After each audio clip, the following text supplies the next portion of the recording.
Hello, beautiful people. Welcome to another episode of Don't Be Afraid podcast. I remain your host, Jamila Oiza Muhammad Jamiu. And I have with me, as always. Not always. I took some time. I sort of dip in and dip out. Well, so if today you know, you always. Well, you're always with me in spirit if you're not here that's physically. That's true. You that's know true. this.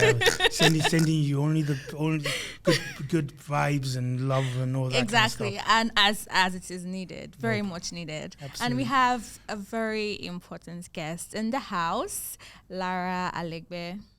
Thanks for having me. Wait, no, step back. Wait. Are we going Lara Adesina? Are we going Lara Adesina? Before she gets kicked out of her marital house. Because the husband's going to be listening to this one. Does he know we're going to introduce you? Mr. Adesina is aware of it. Right, okay, so we can go. Very much okay, aware. then, right, so let's amend it, please. So Lara Adesina. Adesina. Adesina. Sorry. Yes. So before Mr. Adesina hears and then starts and throw us out. and then we or go beat and us up. Exactly, go and appear on court case as the reason for it. So sorry, I'll shut up now. Go on. Okay, all right. So I'm just going to give you guys a brief bio of our guest. Mrs. Lara Adesina is an entrepreneur, a licensed healthcare professional, a business consultant, and a modeling and valuation analyst who values dedication, service, and excellence. Her 10 years plus career spans healthcare, financial services, agriculture, e-commerce, and loyalty industries in Nigeria. She holds a bachelor degree from the University of Ibadan and an MBA from the prestigious Lagos Business School.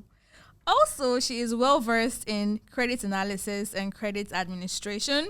Currently, she serves as co-founder of All Discounts Nigeria, an online marketplace that offers customers discounts on goods and services with the added incentive of cash reward on every purchase. All Discount services, in case you're wondering, serve top brands such as Nat Noodle Foods, Coca-Cola, Scanfrost, Nestle, Polystar, Philips. Nestle. Yeah. Who is? Nestle. Thank you. Polystar, Philips, Bacardi Martini, and many more.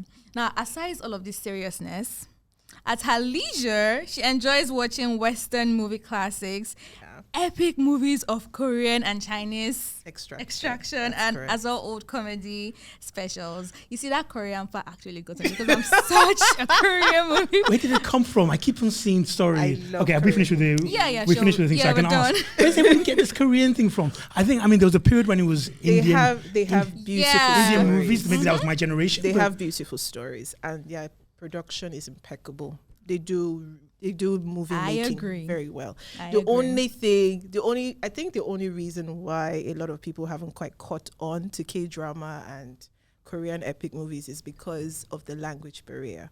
But that's why subtitles exist. So, and I don't have a problem reading the subtitles. I really don't. They have really good stories, and their production is excellent.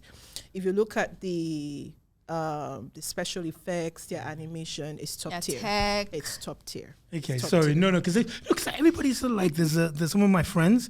Obviously the younger ones who I sort of just check on their, checking their profiles and stuff, and everybody's like, this guy and this thing, and it's like, what's happening? It can be an obsession sometimes. It's like, okay, have you learned any words? Well, a few. Indulge us, please. Because it's interesting. Sorry, they always say that the first thing people learn in a foreign language is swear words. That's what you tend to learn first, but supposedly that's not what you. I remember going somewhere and meeting some Italian people, and the first thing I learned was swear words. Same thing with French. The first thing you learn is so actually swear these words. ones, they're not quick to swear. Actually, I think the words that will quickly jump at you are the words of endearment, especially towards family members, because they're very filial, and they can be quite animated in their expressions, and it's funny. It's bordering on comedy sometimes. They can be very silly towards their parents. Even parents are silly towards their children. It's quite refreshing to see, and I think please give it a chance. You like it.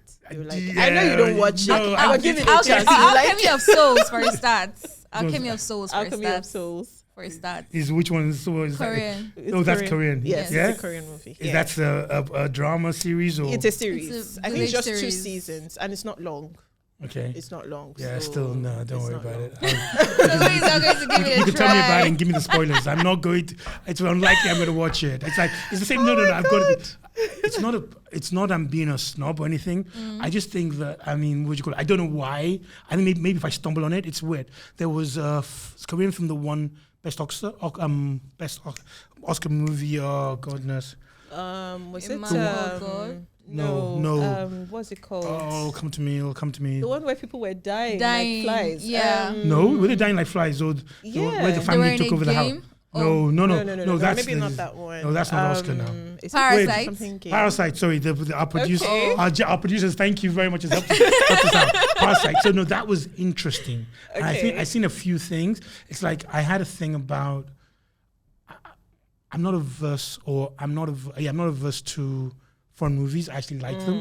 Like I have, when I was younger, there were a lot of French movies that I got into, Italian movies that I got into. Okay. Like, but maybe because I think I have a thing about drama series. Okay. So I've never, I remember, and you guys, this is going to age me, date me. I remember, oh goodness, Housewives. What was that thing? Something of not these Housewives of L.A. like that. No, that kind of Desperate Housewives. Desperate Housewives. I managed fantastic. I managed maybe the first season of that, and then I lost it. I just couldn't do it. Why? I don't know. I think there's a point at which and that's right up your alley. It's dramatic enough. No, I don't like drama. No, it's not. It's weird. Maybe you don't like feminine drama. No. I love comedy. Okay. So I've watched like all the ones of Cheers.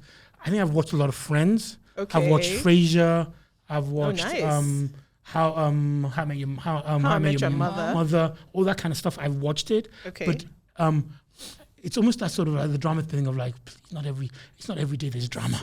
Every single bloody time. It's like right now I'm watching something about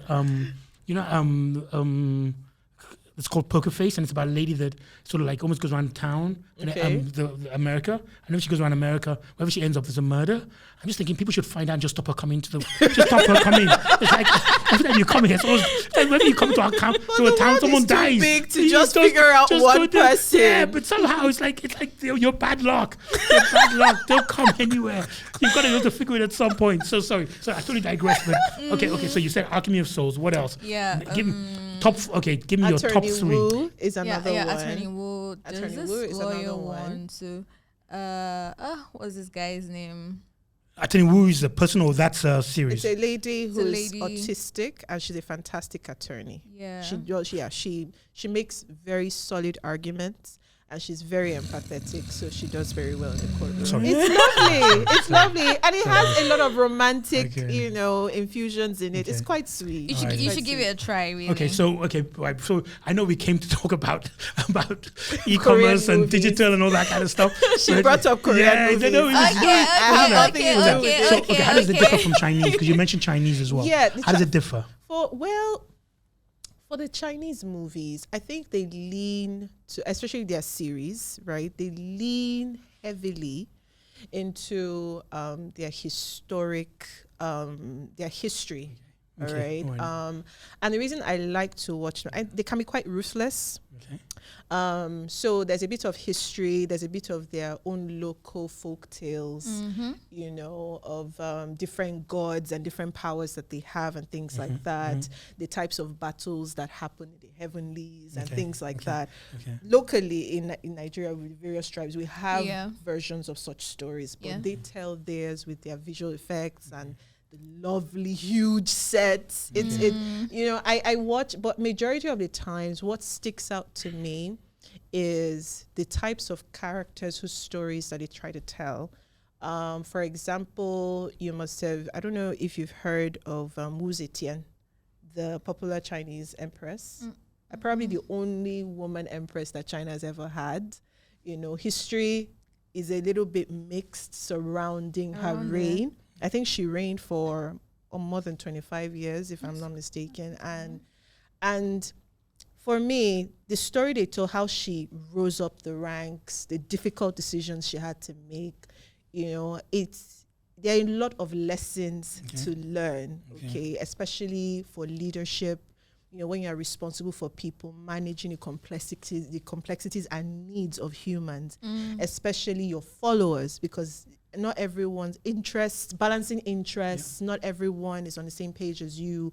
Not everyone gets the big picture, the difficult decisions you have to make. When do you put humanity first? When do you put principle first? Strategy, war, and all of those. I think they're really educated. At least that's the way I process their entertainment. Right. Yes, I love the colors. I love the quality of production. It's obvious that there's massive investment in these sets, unlike what we see around here. And this is not to bash our industry. I know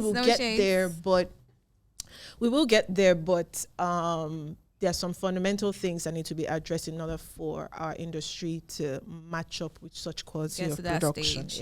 But for now, I think that there's a lot we can learn from them, and possibly. And there's a lot of life lessons that you could learn depending on how far you digest their entertainment. So that's why I'm quite hooked to their entertainment. So away from the movies. Oh no! Okay. Away from the movies. Afterwards, we'll come back to it. We'll come back to it. Yeah. Okay, so reading your bio, I saw healthcare, I saw agriculture, there's entrepreneur. Yes. How exactly did you get to where you got to? Okay, so. First of all, during my time in University of Ibadan, I studied nursing. Yes, I'm a nurse. It's surprising. Yeah, I get the looks all the time. Well, thinking back, I think if I had been better equipped with knowledge, or maybe not knowledge, but I had been given a chance to have a balanced view as regards choices of careers, maybe I would not have picked, or maybe I would have, but I would have put maybe a spin on it, or it would have gone, a little twist. Yeah. Okay. Because unfortunately, my profession has not really advanced as much as it should, to be fair. That's not to say that they are not, that within the industry, within that profession, a lot is not going on. Yes, there are, but the speed of advancement and organization is not fast enough when you compare us with our contemporaries in other climes. Yeah.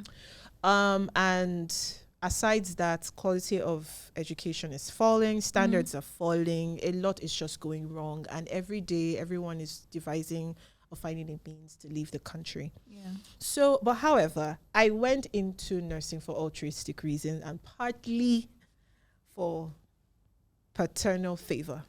Okay, my father loved the idea of having at least one of his children in the healthcare sector. So, and he seemed to like it so much, and he had a soft spot for it. So I was like, okay, all right, fine, And yeah, so not that he imposed it on me or anything. I chose it, and I was like, okay, it just turned out that what daddy likes, there seems to be some kind of fulfillment in it. And then I pursued it, not thinking about money. Okay. But while in school, I started to discover other aspects of myself. I was the general secretary of my students' association during my time.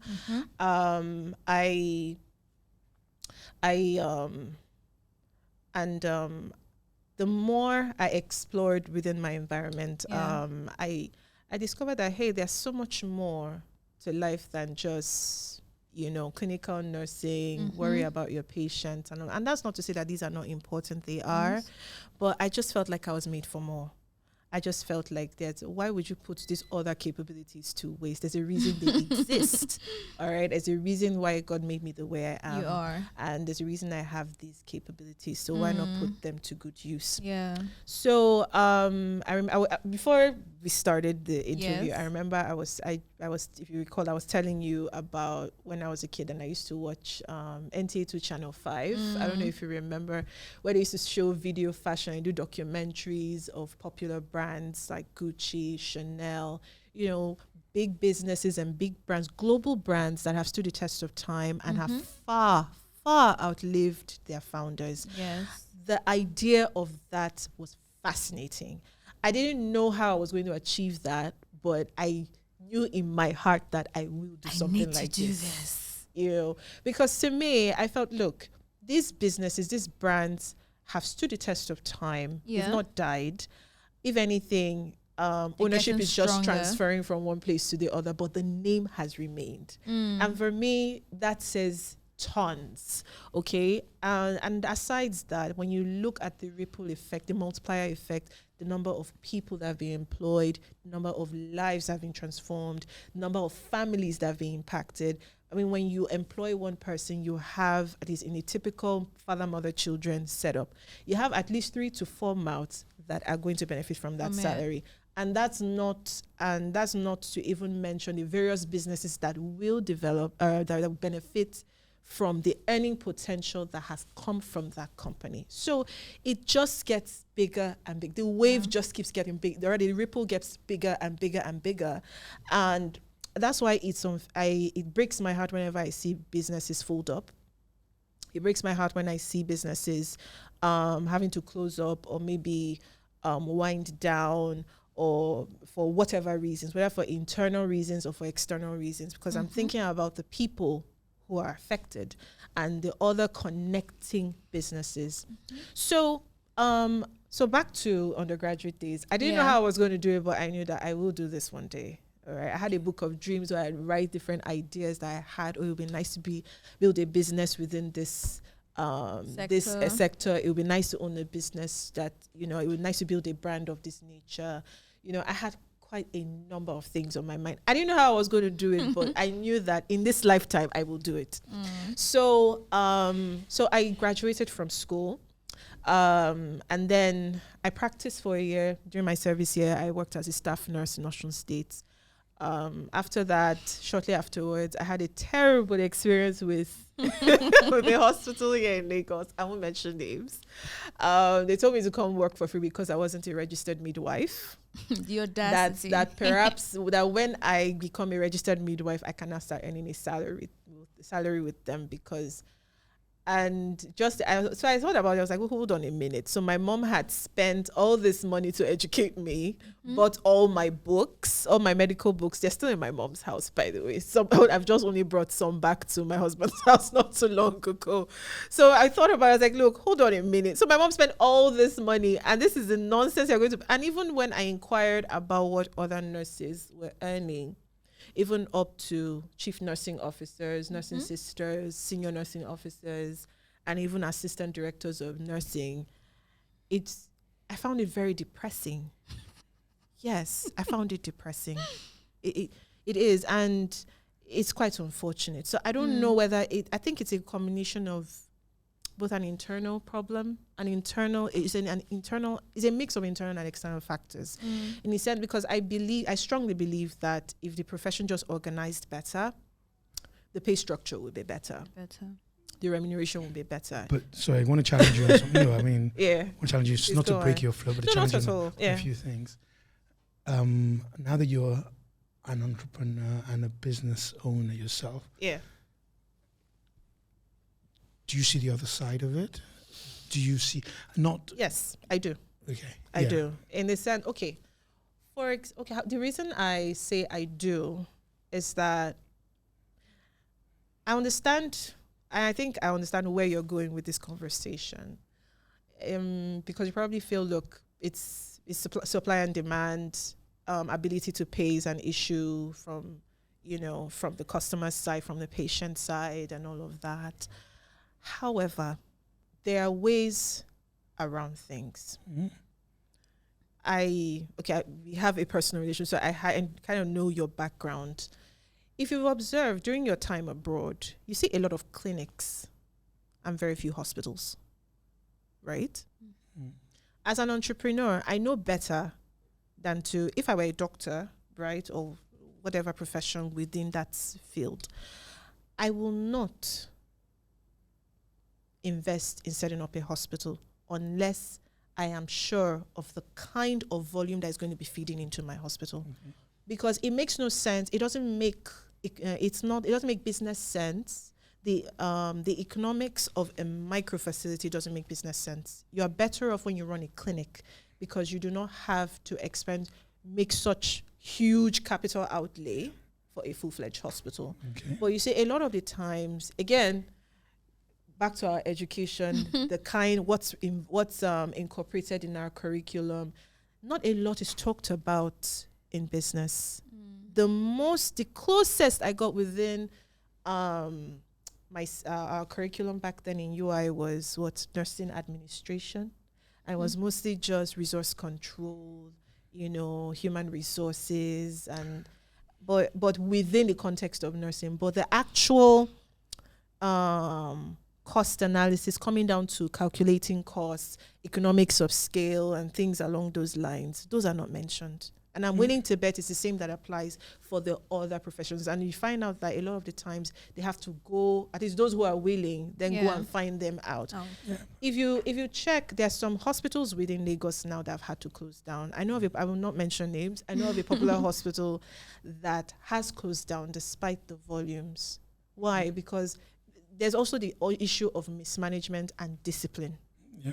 So there are a number of factors that go into this. So while I understand that, from the business angle, you cannot help but pay certain amounts because this is what you can afford, this is what your business can afford to pay, willingness to pay, the demand that you're experiencing within your facility. In the first place, if you had set up just a clinic and you are and you're a specialist, for example, you're a specialist in ENT or general medicine, or what do they call this one? Whether it's dentals, oral maxillofacials, or even dermatology.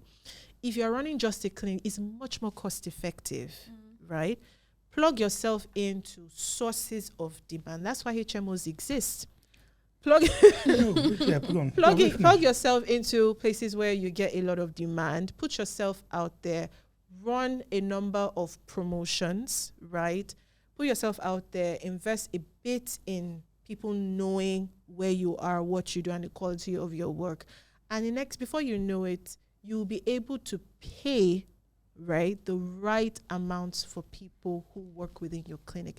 In your clinic, so rather than hiring a slew of auxiliaries, you can combine those and invest in one quality person and pay the person what the person is worth, rather than hiring a slew and say, Jeka manage it. That kind of thing. You will learn on the job. I will train you. No. Focus on the quality of work. There are a lot of in the US, there are a lot of clinics that have maybe one or two nurses. And then they'll have one assistant and then the actual dentist himself. And that's it. That's their clinic. They pay with their little space and they manage the whole place, keep the standards high, make sure that hygienic is on point, or the hygiene is on point, and then make sure that and invest in a good, and then do what you can, with the ambience, so that people feel like, okay, it's small, but I feel comfortable. Okay. So at the end of the day, it's about just figuring out the economics rather than following your ego.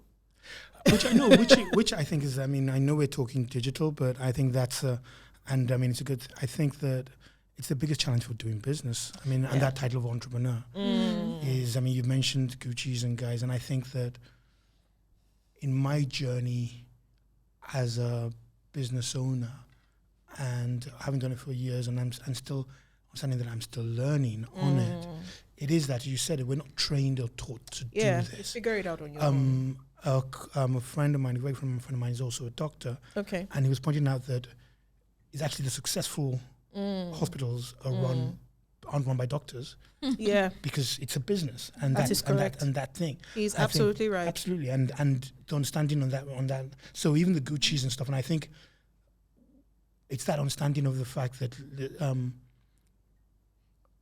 your strength might be in doing this. In the creative, and then to find somebody or to do something, or to understand that the creative on itself is not enough. To understand the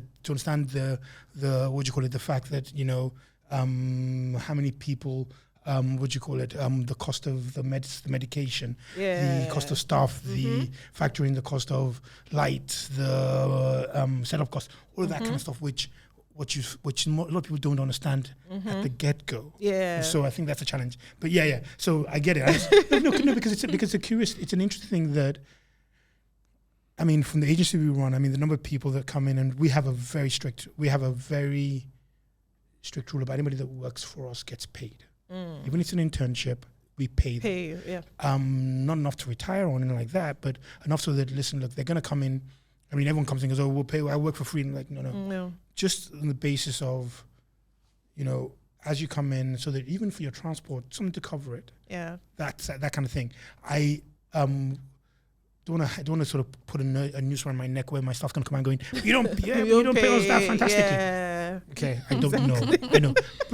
But we still have a basic thing of saying, listen, look, we try to do that, but it's a challenge. Yeah, it is. It is an absolute challenge every single time. And that thing of saying, listen, look, how do you balance? Like right now, one of the big challenges we're facing is around the idea of the fuel, the subsidy removal. Yeah. Because it is. It's that's gone. Okay, and overnight, what you call it? Prices it's are almost tripled. Yeah, double. I mean, transport is the thing you can see immediately is transport. 2.6 times. Yeah. Okay. So, alrighty. Right now, what we're talking is transport. Okay. Then which is what you said about the employment person, it hits four miles. Well, once you start increasing transport, then, okay, how long before it impacts on food prices? Yeah. How long before it impacts on, what you call it, accommodation, etc.? It just keeps getting bigger and bigger and bigger. And every single thing. But the problem from a business point of view is my clients haven't gone up. They're not willing. Haven't woken up next day and gone. They've not. And then woken up next day and gone, oh my God, okay, we're going to pay you 2.6 times what we used to pay you. No. And so that's a real challenge. But anyway, yes, okay, back to your story. Back to your story. Sorry. Yeah. Your time. So yes, the earning potential wasn't encouraging. However, fortunately, I think one of my mom's friends, talked to her, okay, even if that's okay, she doesn't only have to work in a hospital. Why doesn't she just explore health insurance? And at the time, it's a fledgling industry. It still is a fledgling industry. They are barely scratching the surface in terms of potential. And I fired off my resume and cover letters and started distributing. I made a list of all their addresses, and I went in person to submit my resume and cover letter. And by the end of the week, I got a call from one of the companies, and within a week, I got a job while working. Yes. Okay. As a member of staff. So not it wasn't marketing, for free. not marketing permission. So and even in the coming weeks, I got more calls from other companies that hey, how about you come around for a chat? And I felt that, don't worry, because I'd already figured that, look, I know the entry level. I already have an idea of what the industry pays. So even if I come by, I already know how much you will offer me. Yeah. And by the time I calculate the cost of transporting myself to and fro every day, I think this one pays me because it's closer in proximity. So I just said, don't worry, it's fine. I've already found a place I'm working and I'm comfortable with it. Okay. So after that, I got into business school by the second year of employment in health insurance, and that was where my horizon really broadened. As an MBA student, I got an internship at an investment bank, FBN Capital at the time. So I was preparing risk reports for both market risk and operational risk within the company and sharing with various departments already. So it opened my mind to various possibilities. I found finance fascinating. Yeah, the numbers can be a bit daunting to a lot of people. I know she's rolling her eyes already. But it can be quite interesting. Really, it is. And it's a rewarding career because really, if you look at the food chain, right, of various careers in the world, finance is up there. It's at the top of the food chain. And it's a skill that until you die, it is forever transferable. It is always valuable. People need to make financial decisions. People need to know what to do with their monies. Yes, very important. He's about to say something. No. Go on. No, I don't say anything. Anyway, so that was how that opened me up a bit from there. So after business school and the brief internship, I got a gig at a consulting company. So I was kind of like a temp. So I was being held in trust on behalf of... Paid? Yes, of course. No, just saying. Just the only time I ever worked for free was when I was still in UI. I think there was a very long strike of some sort. And so my colleagues and I, my classmates and I felt, look, why do we need to sit at home doing nothing before we unlearn the skills that we've learned on the words? So what we did was we jointly prepared a letter wrote to LASUS in Ikeja here, and we told them that please you should allow us volunteer.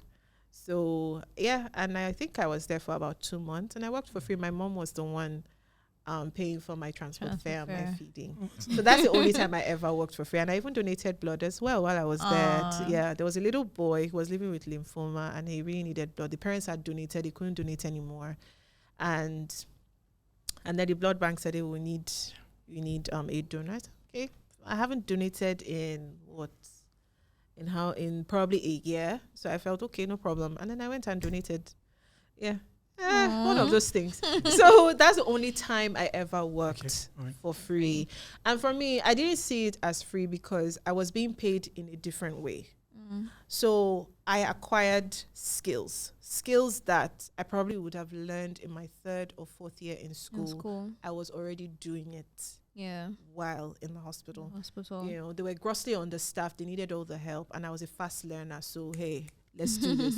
So it was quite fulfilling. I'm not going to lie. It was stressful because I was running 12-hour shifts. And I was doing well. I did very well. So by the time school resumed, I came in from a more confident point of view. Because I had classmates who had already gone to schools of nursing, who had come back to school to get a degree.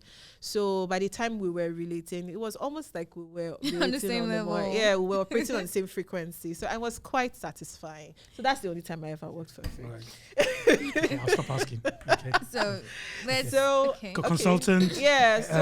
So while with the consulting company, so I was being held in trust. So I was a member of staff of NISAL. I don't know if you've heard of it. NISAL, the agri subsidiary of the CBN, of the central bank. No. So what NISAL does is issue credit risk guarantees for agribusinesses. Okay. So what happens is, with the credit risk guarantee, you can add, with such guarantees, you can add that, as a supplement to collaterals when you borrow as an agribusiness.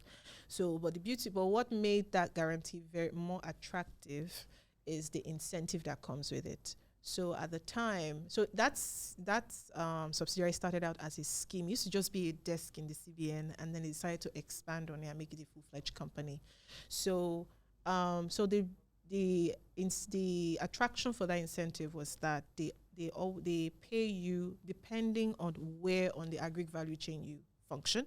They pay you a portion of your interest payment back to you. So, for example, if you've borrowed at, say, 25% from the bank, right? If you're a primary producer, that is, you are probably a hatchery or you grow crops, right? Or you rear livestock.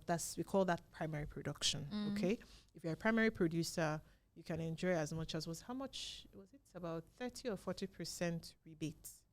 So they will pay you 30 or 40% rebate of your 25% interest as a form of encouragement. At the time, that's what we were doing. So, but of course, such rebates are hinged on you sticking to the covenants as stated in your offer letter from the bank. Standard, absolutely. So if you do not fulfill those covenants exactly, you will have to forgo until the next cycle. So it's a great initiative, but it's just that cost of doing business, but to take the guarantee, I think you had to pay, was it 1% or 2% of the loan, but away from the product. So my job was to sell that product to businesses. Okay. So I had a lot of bankers on my radar. So, so I had to attack my business development efforts from both sides. So chicken and egg situation. So you go with the bank, liaise with the bank, and also because bankers and relationship managers are also looking for ways to assist their clients and assist the businesses that are under their care. So they will explore any scheme or any option available in order to increase the success of their clients. So I had a number of bankers like that. So if it meant getting together to produce various products, hybrid schemes, we agree on modalities depending on the nature of business and things like that. Anywhere from commodity players to banks to collateral managers, we're all in the same room having the same conversations. So it was so that was basically part of my job, and also I had to host several seminars, for various MSMEs within that industry as well. So it was quite a broad role. Although I was working for NICEL, but I was being held in trust by another company, by a consulting company. So that was the setup back then. So I was there for a while, but while I was there, I had some other entrepreneurial efforts. So I have sold vegetables, I have done commodities, I have exported charcoal, I have yes, I have hardwood charcoal. Vegetables. Yeah, I've sold vegetables. I've done commodities. I've sold tomatoes, in large quantities in mile 12. Yes, I used to wear the boots and go there. The more I will tell you, we used to fight back then. That hey, you're spending so much time in the market that you spend at home, So I've done all of those. I also sold lingerie. It's something I will resume, but the only reason I stopped was because of sizing. So Asian sizing is not the same as the sizing here. So, and in order to get your sizing right, it entails a level of capital outlay that I am not quite willing, at least, or maybe not that I'm not prepared, but not quite willing to do just yet. Yeah. But while for the time I did it, it was quite profitable. So you'll see I set up with a mention of lingerie. That's a separate topic for a different thing. So another day. After my time with the consulting company, I moved to a startup that was trying to get something started in loyalty, customer loyalty. Okay. Now the thing with loyalty in Nigeria is that it's not like people are not aware, but it's just that the execution is a whole different story, and buying patterns and buying attitudes by consumer behavior is something that needs to be fully understood when you're implementing. So there are a number of loyalty companies that have come and gone, and some are still around but they're struggling, and that's because Nigerians the Nigerian market is very interesting. So if you're going to come with a loyalty solution, you need to be, how I put it, you from the get-go, you have to ensure that whatever it is that you're putting together is suitable for this environment, such that adoption is fast and you do not fail on arrival. So while I was there, so what we're trying to do at the time was to find a way to help people to use their purchases as a means to finance products that or services that they will not typically want to buy for themselves. Things like insurance products, for example, health insurance. A lot of people go around walking around. I'm willing to bet in this room, I don't think up to half of us have health insurance cover. Do you have health insurance cover? You don't, do you? You rely on what? I go and the blood of Jesus, have you? Or inshallah. So so it's a Nigerian way. So what we're trying to do was to find a way that, look, you can buy things. So whatever points you get go into the purchase of an insurance cover for you. So it could be general insurance, it could be health insurance, it could be various types of insurance. Basically. But implementation and some internal issues didn't quite allow that to launch in the manner that it deserved. So while I was there, that was the situation.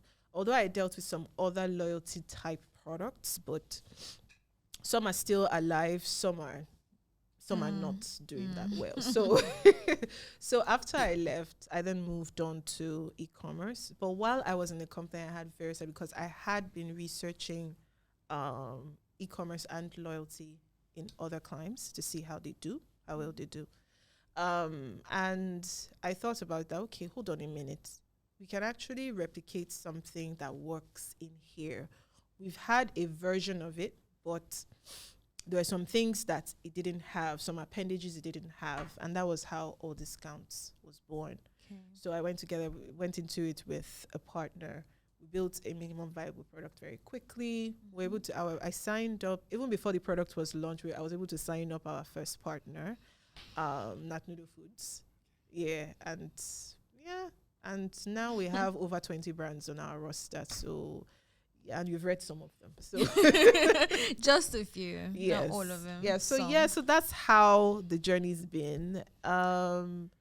Okay, I really don't know what else you want me to say. It's weird because because you guys look like you have so many questions. It is, and that's why we have you here. Yeah, what do you call it? And unfortunately, I used up the time talking about Chinese movies and Korean. So always does that. Yeah. Always does that.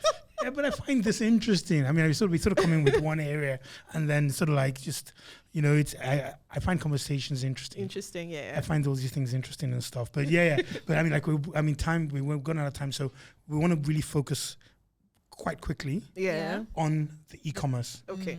Okay. So I was going to ask that, All Discounts. What factor did you consider before building All Discount? Okay. So going back to what I had learned from the loyalty, my brief stint in the loyalty industry, I discovered that a lot of the times when you go to a supermarket or wherever to buy something and they say, oh, are you on our loyalty program? Oh, we have so number of points. So we will have you on your list, you have your customer and things. Oh, let's have your phone number, let's have your name and all of that. A lot of the times, you don't know how much you have. And even if you know the number, even if they tell you number of points, you don't know how much it's worth until you probe at the till, right? Yeah. So I figured that, okay, you know what? How about we build something? We build a marketplace where people can buy their everyday stuff, right? I was quite picky about the product categories and the service categories that we include on our marketplace. So we wanted two things. We wanted a situation where we could bring deals on services and also wanted to bring deals on products. Now, the types of products and the product categories, I was very picky about what we go live with because I know our capabilities and what we can manage and what we cannot manage. Mm-hmm. So, or what would be too difficult for us to manage given the stage we're in. So I said, okay, let's cool it. So, and another thing, I said, okay, let's do something that the user experience that the experience of this reward doesn't feel abstract. Nothing is as real as you seeing an SMS notification on your phone that All Discounts has given you money. That's about as real as it gets. So at the moment, we use Paga payment systems to do that. Yeah. So with your phone number, I can send you money. If you've bought stuff from us, we can send you money, and you have 14 days to redeem it. To redeem it, simply sign up. How much? You said? Like how much? It depends on what you buy. Oh. It depends on what you buy. Okay. For example, we've had a customer. What he does is, because of the rewards we give him, right, he's able to resell those products in his neighborhood. So what he does, he buys in bulk, and he already knows how much, because he has gone to the site, he has seen how much comes to him per unit of that particular item. So let's say he buys 70K worth of things. He knows that, okay, I will get about 3,000 plus or almost 5,000 there as cash given back to me. Yeah. So, and in the beginning, he has signed up on Paga and completed the KYC. So because he has done it once, all other payments will just keep going there and going there. Sometimes even when he doesn't receive his cash back on time, he will call to say, please, I'm not seeing my money. You know? So yes, so we have customers like that look forward to it. They look forward to the reward that they will get. And that reward that they receive is what keeps them coming back. And another thing, we try to make our deliveries as fast as possible, at least for physical products. For services, we ensure that we are flexible as much as possible and ensure that, okay, for example, if we've had a number of clients who book diagnostic services, maybe people want to get married and they want to find genotype and blood group, or I've not done annual medical checkup in a while, so we have little mini bouquets, anywhere from 6,500, 7,000, some 5,000, depending on the investigations that are within that bundle. So they say, okay, please quickly book me for so and so, and then we contact so we do the whole appointment booking by ourselves. It's like a personal service to them, and they deeply appreciate it, and they feel like VIPs. So it's part of the little things we do. So what we wanted to do was, we wanted to give them great service. We also wanted a situation where they feel the loyalty, and the loyalty doesn't come across as abstract. And the beauty of the monies we give to people is that they're at liberty to spend the money however they want. You can withdraw your money out of Paga wallet into your normal bank account. It's your business. It has nothing to do with us. So that was what we wanted to achieve. So aside the e-commerce part of convenience, Lagos is getting more and more stressful to live in and move around in. Yeah, we can bring these things to you. There's that convenience. That's great. We have competitors who do that. But what makes us stand out is the rewards and the practicality of the rewards. That's what makes us stand out. Okay. How do you leverage social media platforms to connect with your audience and to drive growth? Okay, so I think this would be, I thank you for that question. It's quite interesting because that basically opens up consumer behavior in Nigeria as far as e-commerce is concerned. The average Nigerian consumer does not want to interact with a website if he can help it. He wants to talk to somebody. Really? Yes. But people do a lot of Jumia shopping, Konga, and I feel like they actually prefer to. And I tell you, and I tell you, a lot of Jumia staff, at least those who started with Jumia in the beginning, they have the exact same testimony as I do, because Jumia has been around for at least 10 years, right? So, it's like, look, they want to always talk to somebody. But because Jumia has grown, it's so large, their infrastructure is large, the investment in marketing and awareness is so huge, right? The volume of traffic they will be dealing with, it does not make sense to do personalized service and to talk to somebody every single time. No. Sure. So in that situation, and they've carefully, and the beauty of, and that's something I admire about the brand, they were able to successfully, right, ensure that, look, their call to action is go to our app, go to our website, go to the app, go to the website. But for a fledgling business that is still trying to find its feet and trying to get the right market investment to put in order to achieve that level of behavior, they will continue to go to your DMs, to your phone lines to request for things. Some will even take a picture from your website and come and give it to you in the DM and say, this is what I want. So everyone wants to talk to somebody, because in case for example, how I put this, a lot of people struggle with, to you, what may come to you as, it's intuitive, it's simple now. To somebody else, they feel crippled, like almost, I don't know what next to click. I don't know if you've been on an ATM queue and in your head, you're like, for Christ's sake, just put the card in. But the person is just there standing at the ATM and looking at it, give me the money. Like the person is talking to the ATM to please give her cash. So I don't know if it's literacy or level of education or I don't know what to call it, but these, and fortunately and unfortunately, it's, I would say it's a mix. It can be quite problematic. It's not cost effective, but you do what you need to in order to gain the customers that you need. So I will say that social has really helped us a great deal, right? In helping us to achieve that. Okay. So especially when you're running campaigns, that's where it really helps, because that's our bread and butter. So every day there's there's at least 2 or 3 ad campaigns running. Yes. So we've already acquired some users. I think we're at about over 2,000 users or more, if the last time I checked. So we're able to manage those ones with in-house communication and all of that. But notwithstanding, a lot of these people are still on social. And for some people, until they see a reminder ad, it probably won't occur to them that, I need to go. These people are, hey, that's true, I need to buy something. So you have to keep going. So anywhere from Facebook and Instagram, they really helped us a great deal in putting ourselves out there, from the content to the graphics and all of that we put out to ensure that it all goes together. How can online businesses adapt to evolving? Because technology is always evolving. It is evolving. How can they adapt to evolving technology trends and customer preferences to stay relevant? Okay.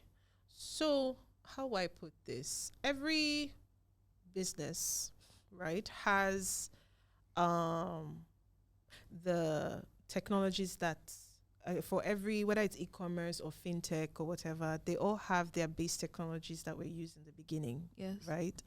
At the beginning, because you're trying to be cost effective and you want a proof of concept, right? You go for an MVP and you're like, okay, let's quickly put something out. Because the more you sit and try to get perfect and is everything that you want, sometimes in the course of trying to build what you want, you might end up putting out a product that the market is not quite ready for. So put something minimal, put something out there. Let the market then tell you what it needs. Yeah. So sometimes, so in the process of doing all that, while there's a base technology already, as you go along, you will have to, it's great that, you have to go with the times, you have to go with evolving trends and all of that. But I will stick more with what is reliable than just going with whatever it is that, is the new rave or the newly arrived stuff. Especially as, and the reason I say this is because security, you have to consider security of your data. You have to consider usability, that's user friendliness for your intended audience. So while evaluating whether to move along with the wave, swim with the tide of changing technologies and all of that, you also have to consider those things. So if your market or your audience or your customer base, right, is such that they are already on the new wave, they've moved on to it, hey, it makes business sense for you to go with the flow. Yeah. But if your audience is not quite on board, I suggest you move with them. Exactly, because that is where your markets come. That's where revenue comes from. So it's one thing. Yeah, it's fantastic to have. New technology is fascinating. It's amazing to have. Yeah. However, if you look at reliability, if you look at user friendliness, and you also do the security check, if these three are not incongruent, you might be setting up yourself for a lot of problems. That's how I see it. Quickly, before we round up, what risk or challenges have you faced and how did you mitigate them? Okay. Okay. So cash payments. I will start with payments. Okay. From the beginning, although our competitors accept cash, we don't. Okay. So very quickly from the get-go, we had liaised with payment companies. I think we have how many? We have Jumia Pay, Paystack, and Paga on our list. Yeah, on our checkout terminal. From customer requests, we had to include our own bank transfer direct to company account, because a number of customers say they do not like to deal with payment companies. Yes, it's a thing. And that they would rather pay directly into our account. So, and that's what they've been doing. So, and sometimes in a situation where orders are not made on the website, or maybe they went to the DMs to place orders, what we do is we issue links, payment links from Paystack or any of these guys, or we take POS terminals from the banks, all right, and train our riders to use them. Okay. So although there are a few stubborn customers that will still want to force you to take cash, what we do is ensure that customers find the next available POS operator and paying the cash into company account. So that way, that temptation of having cash in hand and then wanting to spend it on themselves or whatever it is they want to do is reduced. So that's one of the issues with payments, because it's a major issue when you have things like that as leakages. It is major. These guys don't earn so much, but in a situation where you're putting the cash in their hand, it's almost like you're putting yam in front of the goats and telling you not to eat. So we don't want a situation like that. So from the get-go, we ensure that didn't happen. Okay. What other risks are there? I think, and then we limited payment on delivery to pay before delivery? Well, I would say to items or services of a particular value. Okay. For certain items above a certain threshold, you have to pay before delivery. We deliberately do not sell fashion items because there are a lot of issues surrounding it. Sizing is a major problem. In fact, I took that learning while I was selling lingerie. It was a major challenge, and it's not something you can return, and it can be off-putting for a lot of customers. So we decided not to delve into that, even if there's a demand for it. At least given the size that we are at the moment, we do not have the latitude to deal with such challenges. So pick your battles, really. As regards challenges, I think that our government has a lot to do in terms of infrastructure. So it comes right back to them. Yes.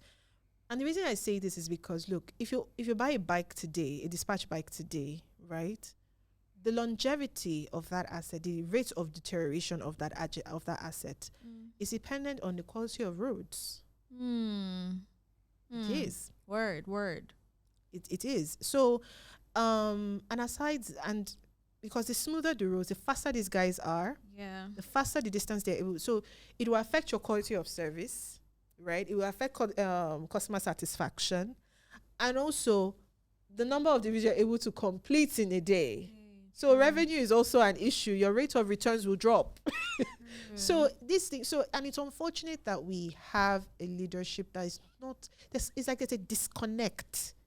They don't quite see beyond a certain. They don't see governance beyond a certain point. It's almost like they can't understand. And it makes me wonder what they were doing in economics class in secondary school. I remember, if you remember circular flow of income, do you remember the formula for national income? Didn't do economics.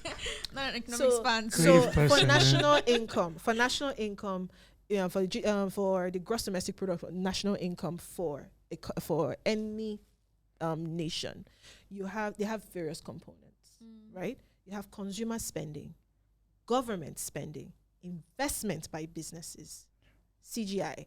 Then you have exports and imports, which could be negative or positive. So the thing is, you cannot do anything without considering all of this. They all flow together. If government does not spend, money will not get to pockets. If infrastructure, and if money does not get into pockets, people will not have money to spend, right? If infrastructure if government does not make available means for infrastructure to be put up and money does not get in the pockets of people, how will businesses be born? And if businesses are not born, how will money get into the pockets of you and I?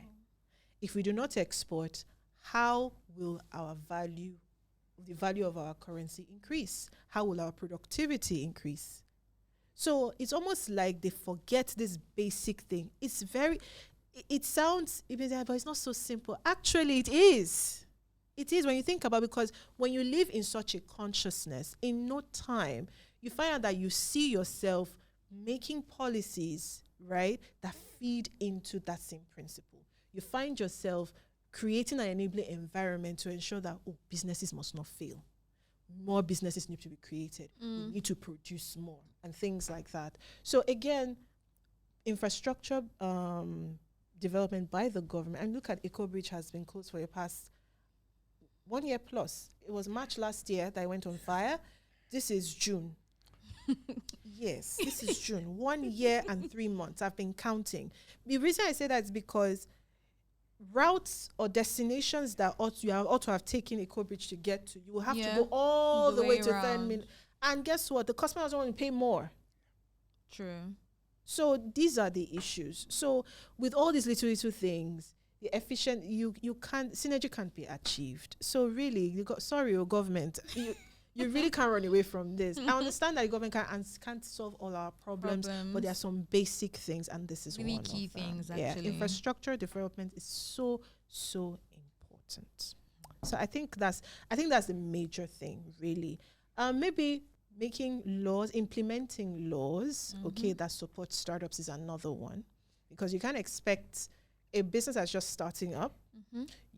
If you look at the life cycle of businesses, within the first 7 years, within the first 3 to 5 years, they're not exactly in the profit-making zone. So in order to encourage them to do more, it makes sense to give them a break, right? Yeah.